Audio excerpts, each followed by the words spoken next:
Hello, everyone, and welcome to podcast 18 with myself, Eleanor. And today we've got a repeat offender. We've got Dr. Paul Ormer with us doing a second podcast. Thank goodness, Paul, that we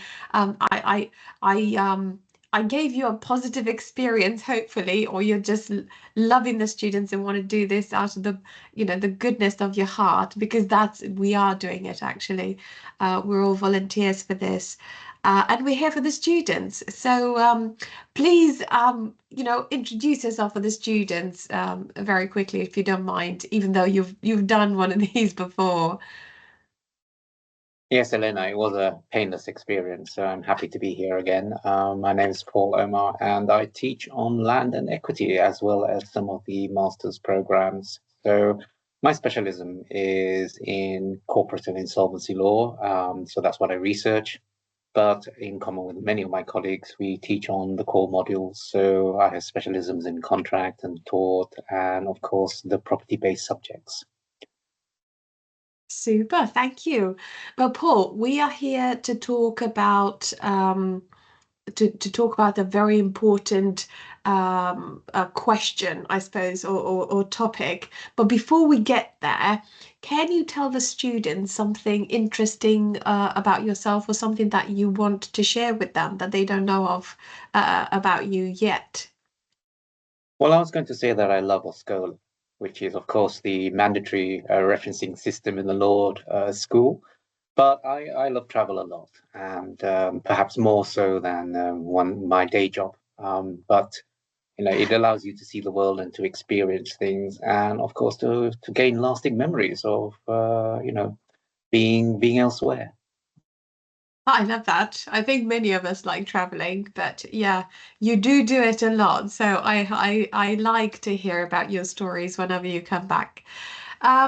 Okay, so yes, we're here with number 18 podcast, and we're doing something of a topic that might sound, for some that have been listening to the podcast, a little bit of a repeat, because we're talking about feedback. So the topic of today is how to decode and apply assessment feedback for lasting improvement.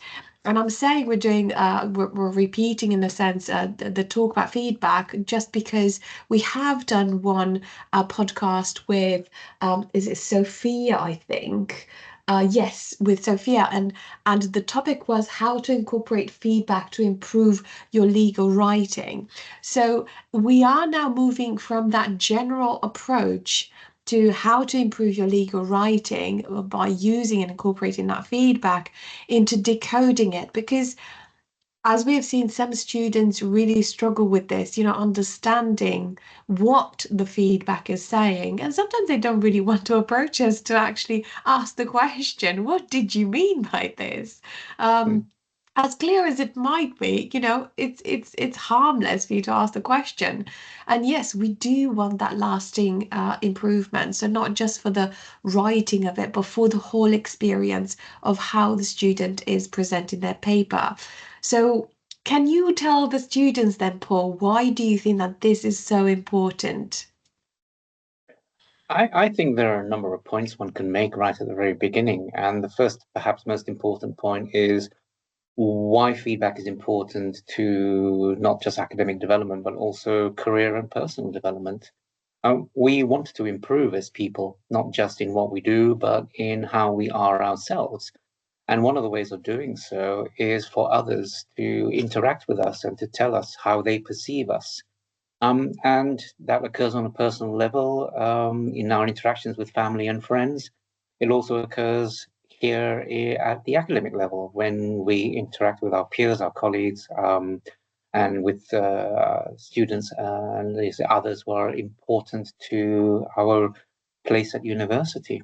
And in a wider sense, it's the feedback that allows us to build our academic trajectory, our development as a university student or indeed a university lecturer, and also for those who have ambition to be in practice, because what we do at university imparts the basic legal skills that are absolutely necessary to to legal practice, then the things you learn here and the things you understand here and are the ones that you are going to be using in practice again.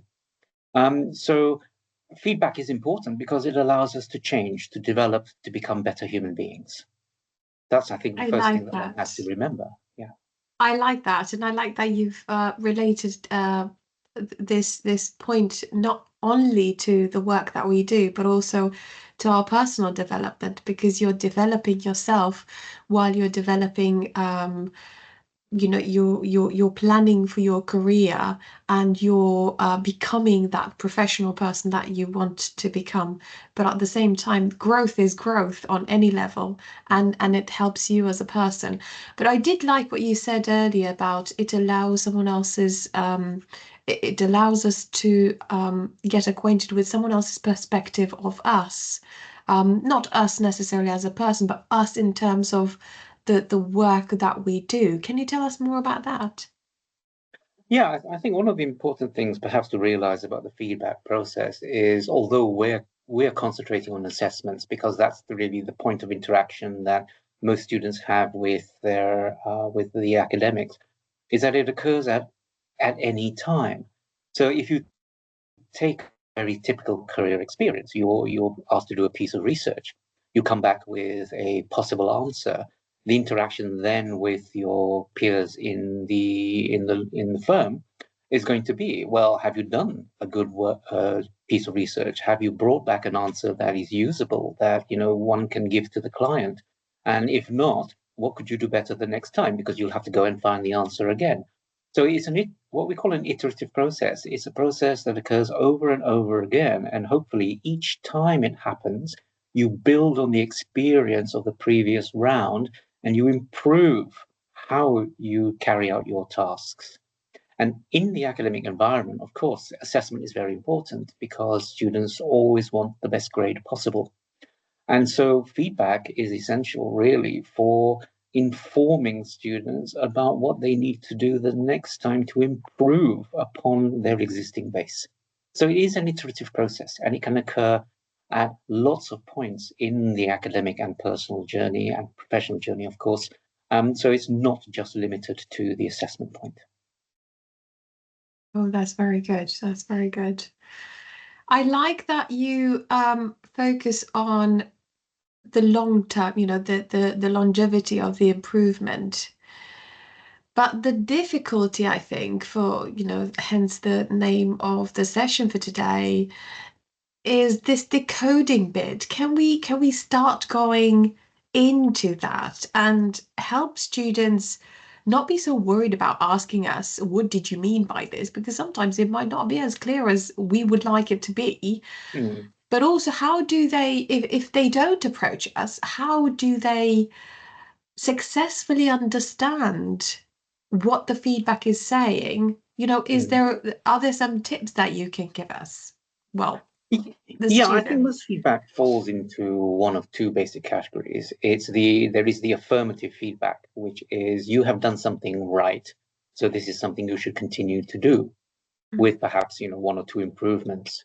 And there's also the confirmatory type of feedback, which is okay, you haven't done as well this time, and this could be the reason. So what you might need to do for the next time is to change your approach. So the two types of feedback are essentially you've done what is necessary, but you can still improve. And the other type of feedback is you haven't quite done what is necessary, and here is how to improve.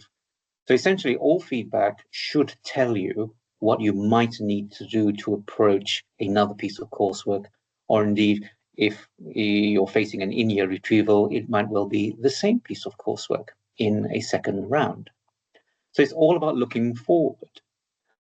And the other thing to remember is that whether the feedback is, affirmative, commentary, it's very rare that you will find wholly negative feedback that says, "No, this is terrible, and I'll never do it again."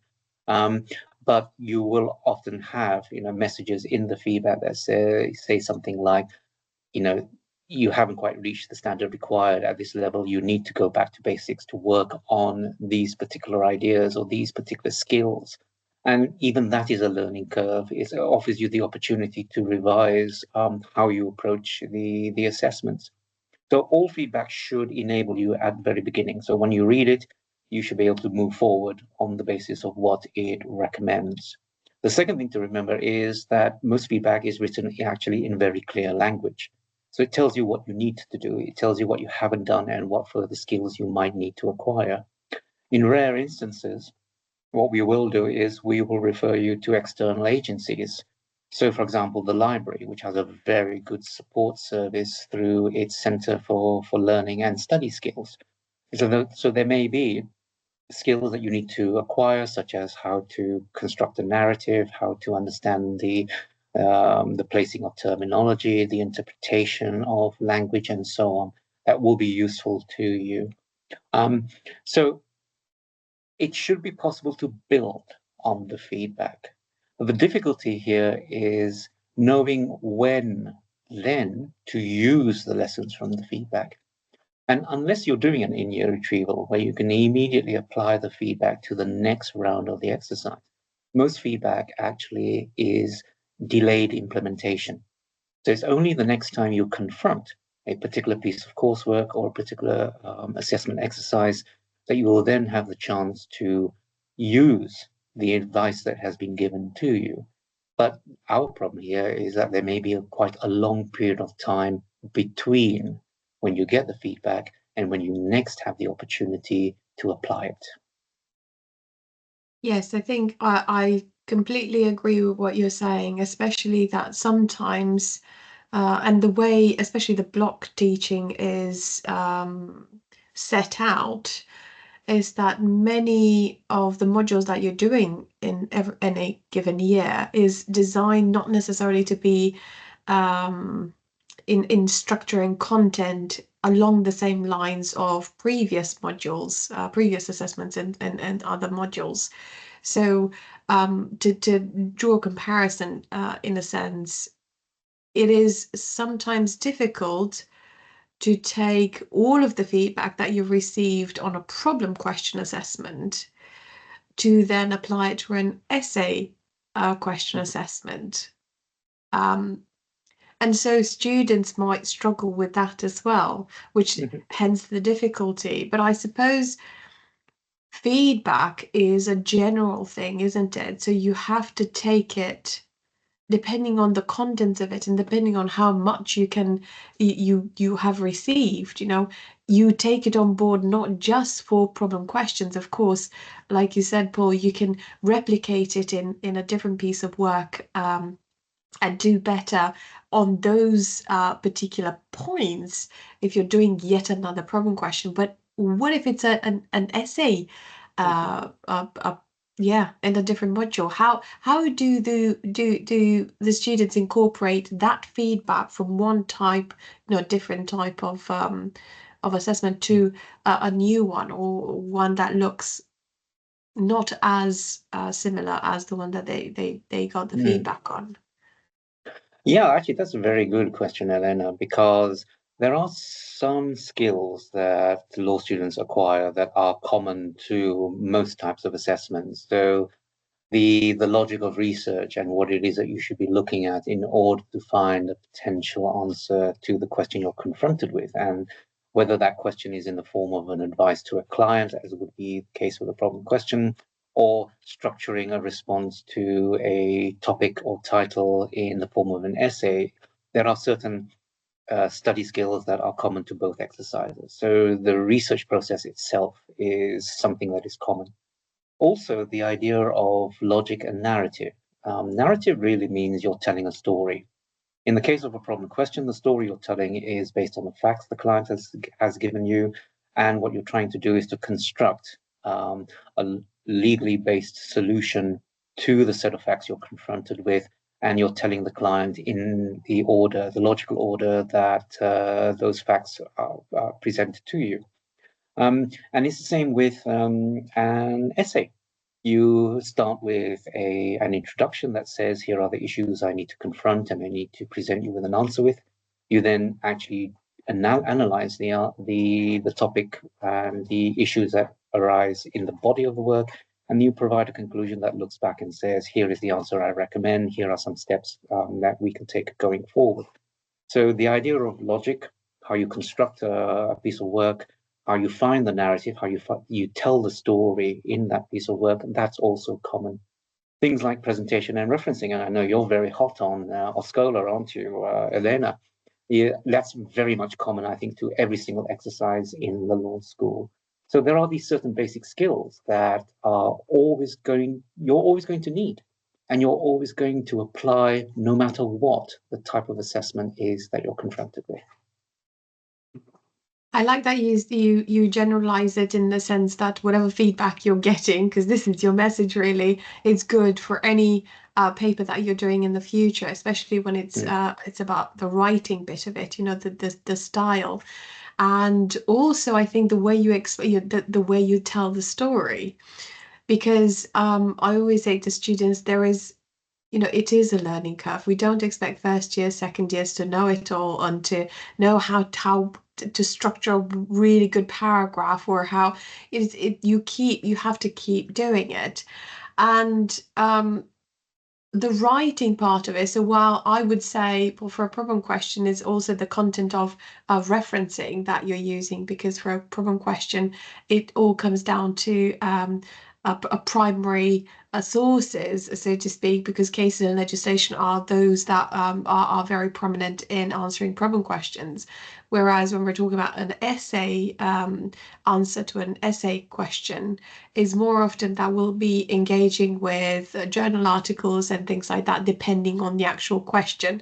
And depending on, obviously, we have always have this disclaimer on the brief of your assessment. So don't listen to us, just read the brief first. mhm, But it does have that the difference in that sense. But the way you say the story, the way you analyze the points that you're dealing with are similar in terms of how you write. So it will be similar mm, um, in how you unpack the issue. You won't use, for example, Iraq in an essay question, in an essay mm, question answer, but you will use it in a problem question. But even with that, you've got a plan. So mhm, if we were to say, well, yes, we have Iraq and it's all well to do Iraq, but how do we take that feedback to put mm, it in an essay answer in terms of the steps that we have to take to make sure that we answer correctly. Now you going a little bit towards what we were saying earlier about the writing style as well, because it always needs to improve, doesn't it? mm, yeah. So how do we use, like, more practically speaking, how do we use that feedback from a problem question to Mm. transpose that into an essay one? Well, I think that is very basic. The three key skills that you need for any exercise are the ability to do research, the ability to analyze what you have found, and the ability to communicate that analysis to your intended audience. And in a problem question, the research is very much the I and the L part of ILAC, or the I and the R part of IRAC. So the issue and the rule or the law. That's the research. The analysis is the A part, which is the application of that rule to the facts before you. Um, and the C part, which is the communication, is exactly the same. So we can boil down the process to those three very simple but essential skills that we need to know. And we can actually apply that to practically any type of exercise. Imagine you were doing a group negotiation, and you needed to come up with an outcome. You'd need to know on what basis you were carrying out the negotiation. So you have to have a sound understanding of the law. You then have to appreciate how the facts given to you might change how you apply that law, or might change how you advise your client. And then, Mm. in giving the advice, in bringing your client's views to the negotiation, and then coming back with a potential compromise that you offer your client, that's the communication part. So, in a group negotiation context, you've got the three same basic skills. Well, what about a presentation? Well, the presentation that you give, the oral component, is really the end stage of the entire process of, and guess what? It's also research, analysis, and communication. You need to know what the law is, what the rules are, how to apply them to the facts. The analysis is essentially, well, crafting the solution based on the facts and also providing for potential strategy. And then you need to tell someone about it.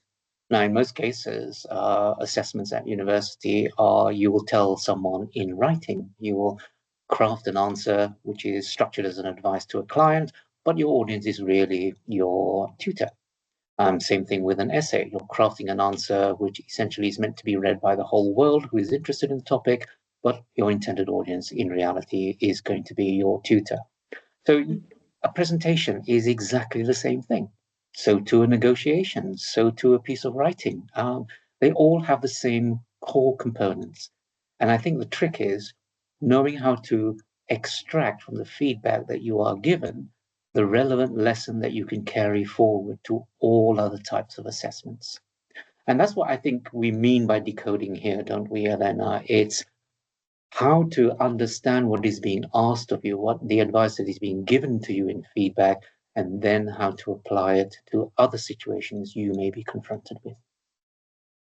I love that how you said it. It's really, really good. And I think from this experience or from this explanation, even the students will think about Iraq differently now because we always talk about it in the sense of it being the approach to a problem question, but actually, if you take the same letters, you can pretty much answer the structure and deal with the content, like create a really good content for any piece of work that you're doing. And I love how you talk, focused on the essay, but really anything that we say, anything that we put down on paper, and we need it to have structure because it's the creative part. Any paragraph would really take um, that approach with the research and the application, the context or conclusion, whatever the case may be, because it's all in that way. So we're going back to basics, really, Paul. When we're Mm, saying, what does my work need to look like? First thing that we say is, well, it needs to have an introduction, a main body, and a conclusion. So this yeah. is what you're saying, Paul. You're saying there's a structure. We've been talking about this for, forever, always. Um, and there's a framework, and we still just need to follow that framework. It's not that complicated, is it? No, in essence, it isn't. It isn't complicated because it's the same process that we go through in order to try and understand something. Imagine that you're confronted with a board game, say the first time you played Mm, Monopoly. The rules are complicated, and essentially it's only through application over time that you are going to understand some of the intricacies. So never buy the utilities, always buy the high-end properties, and then try as quickly as you can to put hotels on the high-end properties. You learn that through playing over time. Even though yes. you might have a superficial knowledge of the rules, it's really in the application, in the constant application, that you learn to finesse them, to make them better, to improve on the quality of the answer that you're giving. And then in the end, it's the communication. You play a board game, it's an interaction with other human beings. So sometimes it is about the rules, sometimes it's about the psychology of interaction, and you become a better player because of that. Imagine you're in the legal context. How do you become a better academic lawyer? How do you become a better professional lawyer? It's through constant application of the same basic skills you have learned over and over again in an academic exercise or in a legal practice exercise. The stakes are Mm, higher, though, in a legal practice exercise, believe you me, because your career can depend on it. In an academic exercise, we offer you the opportunity to learn from the feedback, and we offer you the opportunity to repeat if you don't succeed the first time. And it's always with that support, that we want, because we want students to succeed. We want students to gain the skills, gain the quality in expressing those skills, and then ultimately to be able to stand on their own 2 feet and to compete with all other students for positions, in real life, for jobs, and for, to build good career prospects. And they do hinge on that initial stage of skills acquisitions. Research, learn to apply the results of your research, and learn to communicate that research to your audience. It isn't rocket science, Elena. It isn't, but it is, is it? Because until we get it, and unless we get it, and unless we build habits or good habits, shall I say, because we always have habits, but good habits and understanding, that talking about feedback again, we will. No, I'm saying this. I suppose in the sense that some people take it very personally. I always tell my Mm, students the beauty of writing, you like the quality of writing is in rewriting. So you don't just write and think, I'm not looking at this again. This is, brilliant piece of work. That's it. I'm done. And submit. No, no, no. It is the work that, when you get to the end, mm, it is as if you should be looking back to see it with fresh eyes and mm, critical eyes because when Paul, you're talking about, you need to be ready to go into the real world, and you will be on your own. It is then that this feedback and ability to draw on that feedback, not necessarily from university, but the habits that you've built based on feedback and how you approach feedback. Is it a mm, positive experience to you? Is it a negative experience to you? Then you will know that's what will influence you in your professional life or mm, academic or otherwise, whatever it is that the person is doing. So being able to take or to have a positive response or reaction to feedback, it's really going to work in your favor. This is why yeah. going back to the point that I was making as to the rewriting part of it, so how many times have you rewritten a paragraph? It Mm, really is the right thing to do, to rewrite what you've written and take less and less, take it less and less personal when it comes from a tutor. Because, like you said, I think right at the beginning, you said, Paul, it is another person's perspective of the work that we've done. This is what we've done. Tell me your opinion about it. mhm, And all that can do is give you someone else's part of brain to say, well, this is how I see it. And you may not have ever considered what that other person is saying, but you've mm, learned something new. So you're allowing that information to influence you and the work mm, that you're doing in the future. But without actually going into seeing what the feedback is saying. So paying attention, even if you got a 70 or 80, it doesn't matter. If you got some feedback, look at it. It will tell you how you can improve things. And we have a very yeah, specific way of how to do that. We mm, we not only giving the detail on paper on the actual comments on the paper, but we also put comments in Turnitin, for example, in the comments box, and a lot of the time we will provide you with details as to how you could have improved that bit, and we very often or usually put how to improve at the bottom as well if there are any other things to say. So yeah. can you tell me, from your experience a little bit about um, or to just nudge students really on this idea of not taking it personally and really Mm, go deep into just grasping, you wanting to actually understand what the feedback is saying. If they don't want to approach us, obviously, that is. mm. It helped. It would help. Actually, something that you mentioned, Elena, it's about, reflect on what I said earlier about actually exposing ourselves to other people and their impression of us. That's very true of the academic exercise. And in a way, even if you're self-serving and you want the best mark, you've got to produce the work that will merit that mark. And the only people who can tell you whether you merit that mark or not are the people who have the experience in the teaching and learning process and indeed in the assessment process. So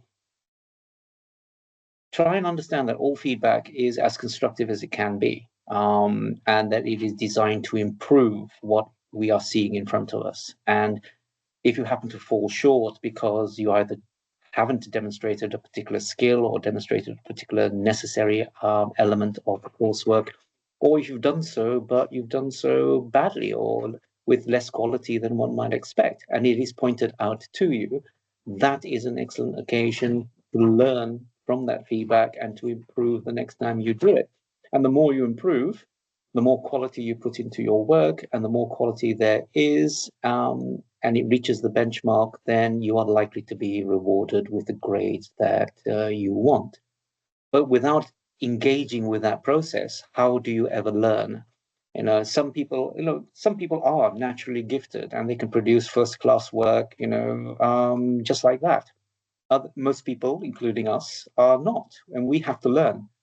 I can look back through my academic writing and I can chart how I have changed in the feedback that I've got from editors, from reviewers, from my peers, and I can see my style changes. The underlying language or the underlying way of expression might not, but certainly the quality of the work has improved over the years. And what students need to see is that you only have 3 years in the environment to make those step changes. So each piece of feedback is very, very valuable. Oh, I like that. And it is the feedback that you received over these 3 years that will trickle down into have you developed the right habits, and it will trickle down into your future, whatever it is that you're doing. So I suppose um, university, we're not just boiling this down to coursework. We're not just talking about assessments. We're talking about growth. Again, you're saying lasting improvement. It will be lasting you for as long as you want it to last for.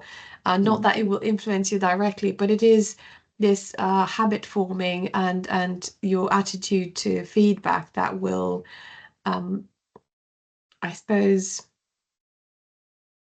develop and grow, and then if you are approaching it in a positive way, then you just stand to gain, you stand to benefit so much from it, because your response to feedback from anyone, I'm telling you my perspective of you, you're not going to take it personally, and your response will be like, I didn't think about that, I could focus on this next time.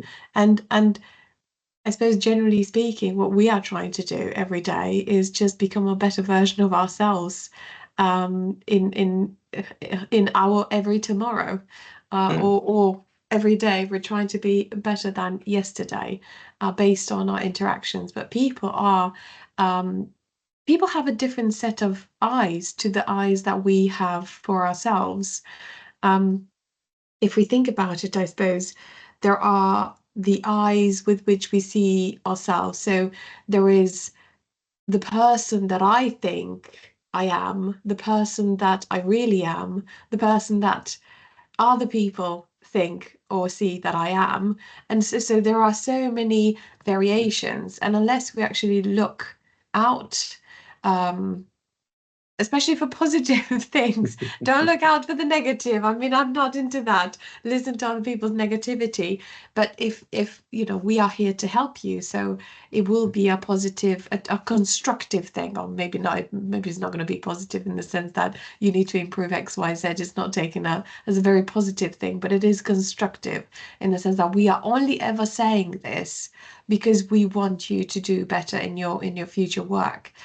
Okay, well, what about one last thing that you could tell us about? Maybe something to do with the word, because we all have individual approaches to writing our own comments on papers. So some markers might say, "You didn't do this, you didn't do that."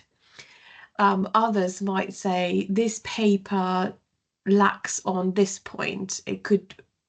So if I was a student that took it personally in the sense that I'm looking at it and thinking, the moment it says you didn't do this, you didn't do that, that's it. I'm gonna just stop reading it. What can I do to just go over that hump, okay, of this is too personal. I can't read this. Yeah. If I may, Elena, I think there are two things really that would Yes, help here. The please. first is, well, you should read the entire feedback. And I'm continually amazed because we could tell previously on Blackboard and now on Learning Zone whether students have access to feedback or not. And Mm, quite often, the marks may have been given out, weeks ago, but the student still hasn't clicked on the essay to get to read the feedback. And I always find that surprising because I want to be able to relate the mark that I've got to the feedback that I've got. Because if I've received a mark that is, beyond my expectations, then I want to know what I did well.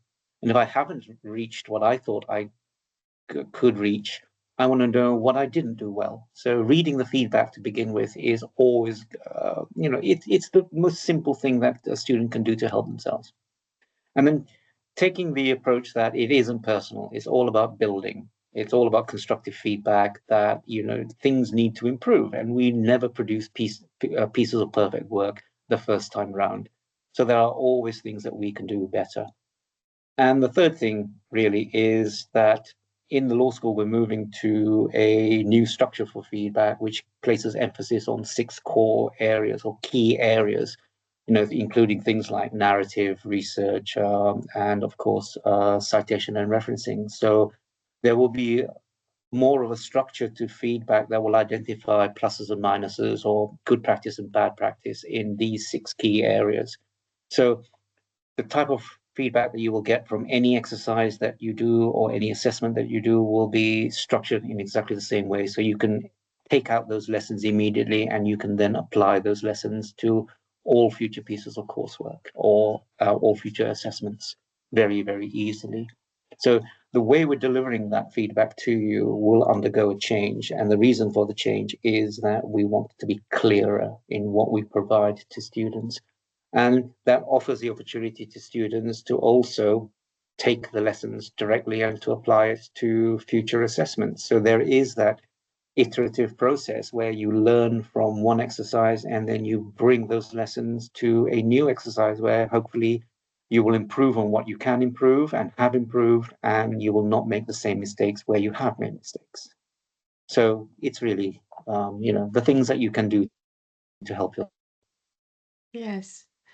And I should add that it's good that you brought that up because, in fact, we also, the reason for having a new structure is because we listen to feedback and because we know that you can always improve things and that but we can always try to make it easier for students and make ourselves clearer. So if there is an opportunity for improvement, we'll take it. And it doesn't matter what sort of job you do in the future. That should be your approach because most of us are going to be in sales. I mean, if we're not selling a product, we're selling ourselves. So you have to get better at that in the sense in the long run. And yes, this is why we're talking about a new approach to feedback because we want to be as clear as possible. Yeah, I loved this. It was very enlightening, Paul, and I hope it Thank has you. been for our students as well. You can never talk too much about feedback, to be honest. I think we should just keep banging on about it because times are changing. Maybe we could talk about the new how to incorporate, how to follow up the actual framework that we're going to what that we have adopted and how students can approach it as well. If need be, but I think this session was amazingly decoding of feedback, generally speaking, and hopefully that it's put students now in a more positive frame of mind Mhm. when it comes to opening. Yeah, you all should Yeah. be opening your results and actually read the feedback that you receive so you can do a better job next time. Anything else that you wanted to say, Paul, or shall we call it a day then? No, I think it has been a very useful exercise. And like you say, one can never talk enough about feedback because it's the one constant element on our journey through academia, through professional, through personal life. We always want to change and we always want to be better. So the feedback helps. It really does. Yes, yes, exactly. Well, thank you very much, everyone, for listening, and we will have you hopefully hearing our next one very soon. Take care and enjoy the rest of the podcasts. Bye bye. Bye bye.